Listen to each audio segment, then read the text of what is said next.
코스피 지수가 9,100선을 돌파하고 코스닥이 1,000선을 넘었습니다. 시장은 그야말로 축제 분위기인데 이상한 소식이 들립니다. 국민연금이 최대 92조 원이라는 거대한 매물을 던질 준비를 하고 있다는 겁니다. 상식적으로 시장이 이렇게 좋은데 왜 갑자기 폭탄을 던지려는 걸까요? 오늘은 국민연금, 외국인 7월 리밸런싱이라는 이 거대한 수급의 충돌과 그 속에 숨겨진 진짜 의도를 분석합니다. 여러분, 최근 외국인들이 한국 주식을 엄청나게 팔아치우고 있다는 뉴스 보셨을 겁니다.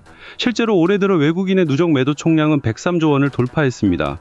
이건 2008년 금융위기 때 62조 원, 2020년 팬데믹 때 25조 원이었던 유출 규모를 가볍게 압도하는 역대 최대 수준입니다. 그런데 여기서 정말 이상한 점이 하나 있습니다. 이렇게 기록적으로 팔아치웠는데 외국인의 시장 지배력은 여전히 40% 수준으로 유지되고 있다는 겁니다. 이게 어떻게 가능할까요? 비밀은 평가 가치의 팽창에 있습니다. 외국인이 일부 종목을 청산했음에도 불구하고 남겨둔 초대형주들의 주가가 기하급수적으로 폭등하면서 전체 비중이 유지되는 효과가 나타난 겁니다. 실제로 2026년 1월 코스피 시가총액 대비 외국인 보유 비중은 36.95%였고 2월에는 AI 반도체 대형주 중심으로 37.46%까지 올랐으며 3월에는 37.28%를 기록했습니다. 팔고 있는데 비중은 유지된다. 구조가 바뀐 겁니다.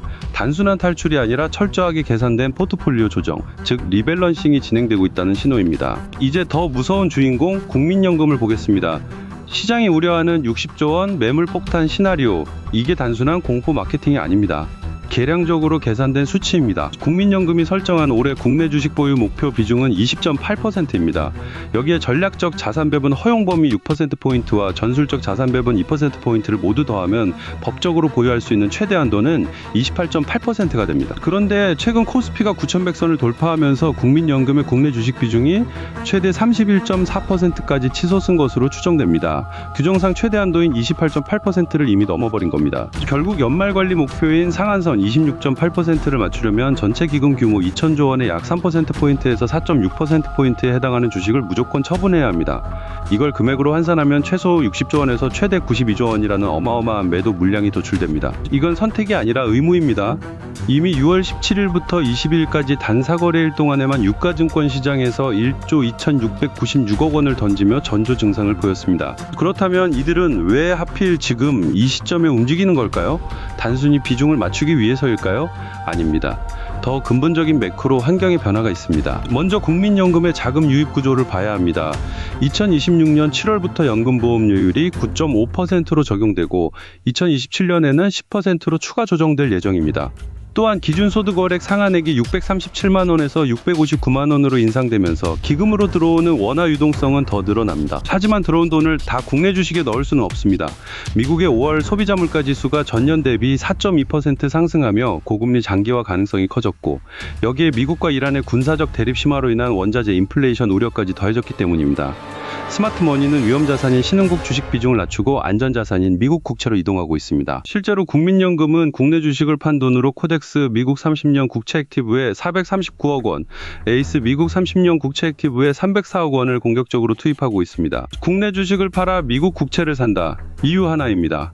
리스크 관리와 수익률 보전이라는 두 마리 토끼를 잡으려는 전략적 이동입니다. 그렇다면 개인 투자자들은 이 거대한 매물 폭탄 앞에서 어떻게 대응해야 할까요? 무작정 도망쳐야 할까요? 오히려 반대로 생각해야 합니다. 국민연금과 외국인의 리밸런싱은 시장의 붕괴가 아니라 급등한 지수를 안정화하려는 고차원적인 균형 맞추기 과정입니다. 주목할 것은 기계적 매도로 인해 발생하는 주가 왜곡 구간입니다. 지수를 복제하는 패시브 자금들이 7월 푸시 지수, 코스피 200, 코스닥 150 정기 변경 일정에 맞춰 기계적으로 매매를 수행할 때 우량한 종목들이 일시적으로 과하게 밀릴 수 있습니다. 이때가 기회입니다. 단기적인 수급 쏠림으로 가격이 왜곡된 저평가 우량 밸류업 종목과 핵심 성장주를 분할 매수하는 전략이 유효합니다. 스마트머니는 주가가 폭등할 때 환호하며 따라가지 않습니다. 오히려 정해진 규칙에 따라 고평가된 자산을 덜어내고 저평가된 곳을 찾는 정적 자산 배분 모델을 구현합니다. 우리도 이 호흡에 맞춰야 합니다. 지금 이 순간 한국 시장은 코스피 8,300에서 9,100선이라는 강력한 상승 랠리와 국민연금의 60조 원 잠재매도 압력이 정면으로 충돌하는 지점에 서 있습니다. 특히 특히 2026년 6월 말일을 기점으로 국민연금이 국내 주식 리밸런싱 유예 조치를 공식적으로 종료하고 원칙 기반의 운용으로 돌아선 것은 더 이상 시장 상황에 따라 흔들리지 않겠다는 선언과 같습니다. 여기에 외국인의 103조 원 순매도 행진과 원 달러 환율의 상방 압력까지 더해지며 단기적인 변동성은 피할 수 없는 상황입니다. 하지만 우리가 놓치지 말아야 할 핵심은 외국인이 한국 시장의 지배력을 여전히 40% 수준으로 굳건히 유지하고 있다는 사실입니다. 이는 한국 시장의 기초 체력에 대한 신뢰가 여전하다는 증거입니다. 앞으로의 시나리오는 두 가지입니다. 낙관적으로는 리밸런싱 물량이 소화되며 지수가 건강한 조정 후 재상승하는 모습일 것이고, 위험 요소는 원화 약세가 가속화되며 외국인의 환차손 리스크가 매도 속도를 높이는 경우입니다. 오늘의 결론은 단 하나입니다. 이번 7월의 변동성은 폭락의 신호가 아니라 포트폴리오 고도화 과정입니다. 지금 어떻게 대응해야 할까요? 단기적인 지수 변동에 일희일비하지 마시고 패시브 자금의 기계적 매도가 끝나는 지점을 확인하며 저평가 우량주 위주로 포트폴리오의 경고성을 높이시기 바랍니다. 특히 7월 정기지수 변경일의 종가 부근 수급 변화를 면밀히 체크하십시오.